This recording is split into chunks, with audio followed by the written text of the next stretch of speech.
ହବନି କି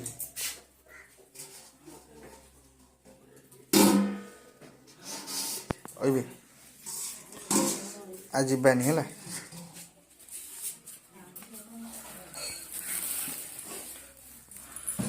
ଗାଁ ମେଲଣ ଥାଉ କି ଯାହା ଥାଉ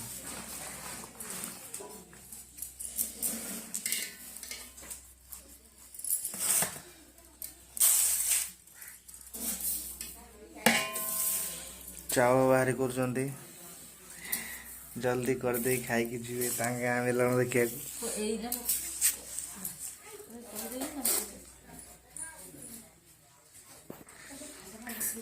ଆଜି ତାଙ୍କ ଘରକୁ ଯିବେ ସେଥିପାଇଁ ମନ ଟିକେ ଖୁସି ଅଛି କିନ୍ତୁ ମୁଁ ଭାବୁଛି ନେଇକି ଯିବିନି ବୋଲି।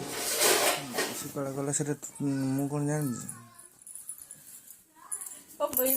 ଜାଣିନ ମୋ ପାଟିରେ ଭାଷା ବାହାରିବ କିନା ସତରେ ମୁଁ ସୁଧିବି ନହେଲେ ଜାଣିନ ମୋ କଥା ତମେ ସେତେବେଳେ କ'ଣ କଲି ଭାତ ଯଦି ଦଉଛି ଦେ ନହେଲେ ମୋର ସେତେବେଳେ ଆଉ ଗାଡ଼ି ଫାଡ଼ି ମୋର ଯାଇକି ଖୋଜାଖୋଜି କରିବି ନା ଆଉ ଇଏ କରିବି ନା ଆଉ।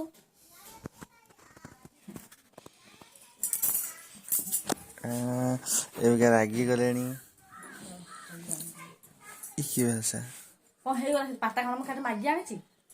ଇଏ କି ଭାଷା ଘରକୁ ଯିବେ ସେଥିପାଇଁ ଟିକେ ରାଗି ଯାଉଛନ୍ତି। ରାଗି ଇଏ ହୁଏନି ନହେଲେ ଯାଇନି ଦିନ ଥାଉ ଥରେ ଯଦି ଯିବ ନହେଲେ ନାହିଁ ମୁଁ ଟୋଟାଲ ନାହିଁ କରିବି ଆଉ କେବେ ଘରକୁ ମୁଁ ଯିବିନି। ରାଗିବାର କ'ଣ ଅଛି? 4ଟା ଟାଇମ୍ ହେଲାଣି ଯାଇନା ଭଲ ସତରେ ତାଙ୍କ ଘରକୁ ଯିବେ ବୋଲେ ପୁରା ଫାଇନାଲି ଆସିକି ଆମେ ତାଙ୍କ ଘରେ ପହଞ୍ଚିଗଲୁ।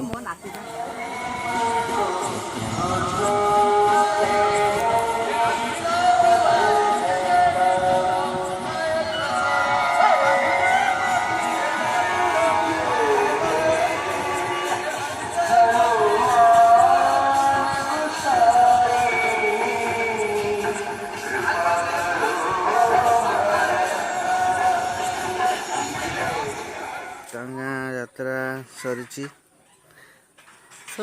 ସରୁଛି ତାପରେ ଭଙ୍ଗା ଭଙ୍ଗି ଚାଲିଛି ଏବେକା। ସେମାନେ ସବୁ ଘରକୁ ଯିବେ ବୋଲି ନା କ'ଣ?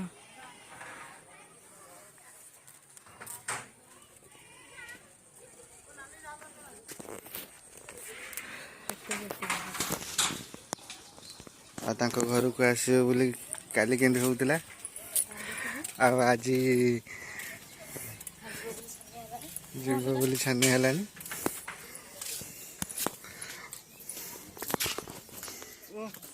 ଫାଇନାଲି ଏବେ ଆମେ ଆମ ଘରକୁ ବାହାରିଲୁ ଯିବା ପାଇଁ। କ'ଣ ହଉଛି ବେ ତାର?